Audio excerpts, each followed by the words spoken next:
اعوذ باللہ من الشیطان الرجیم، بسم اللہ الرحمن الرحیم۔ دعاؤں کی قبولیت کے سنہری واقعات۔ کسی پر بھی کبھی ظلم نہ کرنا۔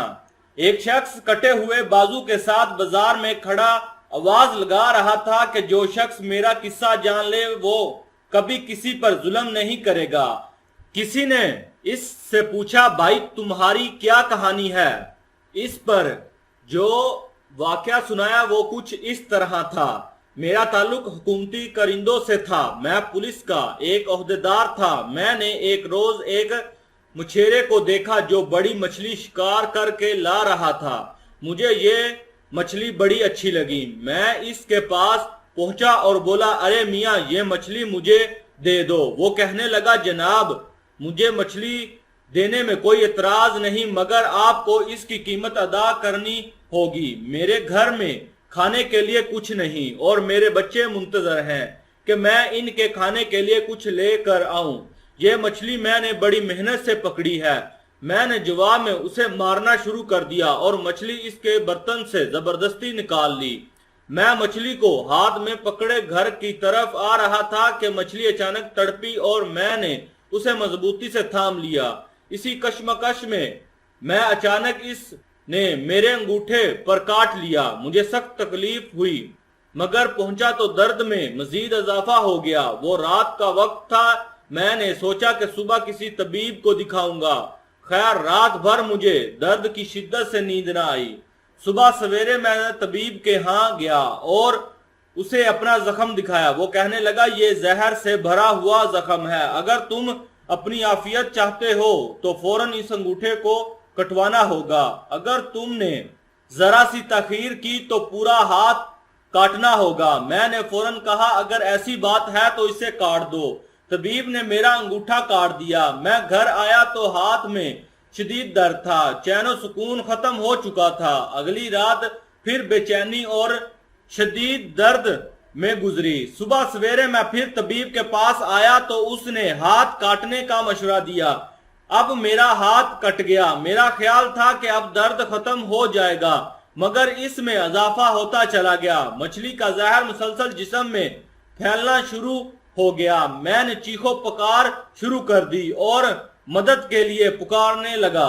طبیب نے پھر دیکھا تو کہنے لگا، اس کا ایک ہی علاج ہے کہ تمہارا پورا بازو کاٹ دیا جائے، ورنہ زہر پورے جسم میں پھیل جائے گا۔ محلے کے لوگوں میں بھی میری بات کا چرچا ہو گیا۔ ان میں سے ایک بھلا مانس میرے پاس آیا اور کہنے لگا کہ تمہارے درد کا سبب کیا ہے؟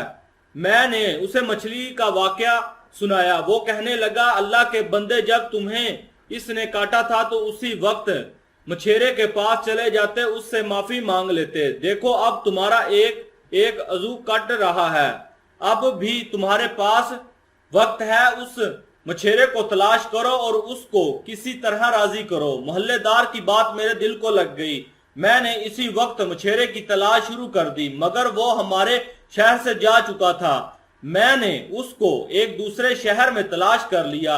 جیسے ہی میں نے اسے دیکھا تو اس کے قدموں پر گر پڑا اور رو کر کہا، مجھے اللہ کے لیے معاف کر دو، مجھے اللہ کے لیے معاف کر دو۔ مچھیرا بولا، تم کون ہو؟ میں نے کہا، میں وہی ہوں جس نے تم سے ظلم اور زیادتی سے مچھلی چھینی تھی۔ میں نے اسے اپنا ہاتھ دکھایا۔ مچھیرے نے جب میرا ہاتھ دیکھا تو رو پڑا، پھر کہنے لگا، میرے بھائی میں نے تمہیں اس مصیبت میں دیکھا ہے تو میرا دل نرم ہو گیا ہے۔ جاؤ میں تمہیں اللہ کے لیے معاف کرتا ہوں۔ پھر میں نے کہا، بھائی جان ذرا بتانا، جب میں نے تمہیں مارا اور تم سے مچھلی چھینی تھی تو تم نے میرے لیے کیا بد دعا کی تھی؟ مچھیرا کہنے لگا، ہاں میں نے کہا تھا، اے اللہ میں کمزور ہوں، یہ طاقتور ہے۔ اس نے اپنی طاقت کے بل بوتے پر میرا رزق ظلم اور قہر سے چھین لیا۔ میرے رب اس شخص کو مصیبت اور پریشانی میں مبتلا کر کے مجھے اپنی طاقت اور قدرت کا کرشمہ دکھا۔ میں نے کہا، میرے بھائی اللہ نے تمہیں اپنی طاقت اور قدرت کا کرشمہ دکھا دیا ہے۔ میں اللہ تعالیٰ سے توبہ استغفار کرتا ہوں، اپنے گناہوں کی معافی مانگتا ہوں۔ اس واقعے سے ہمیں یہ سبق ملتا ہے کہ کبھی کسی شخص کے ساتھ ہمیں ظلم اور زیادتی نہیں کرنی چاہیے۔ اللہ تعالیٰ ہم سب کو ہدایت کی توفیق عطا فرمائے، آمین یا رب العالمین۔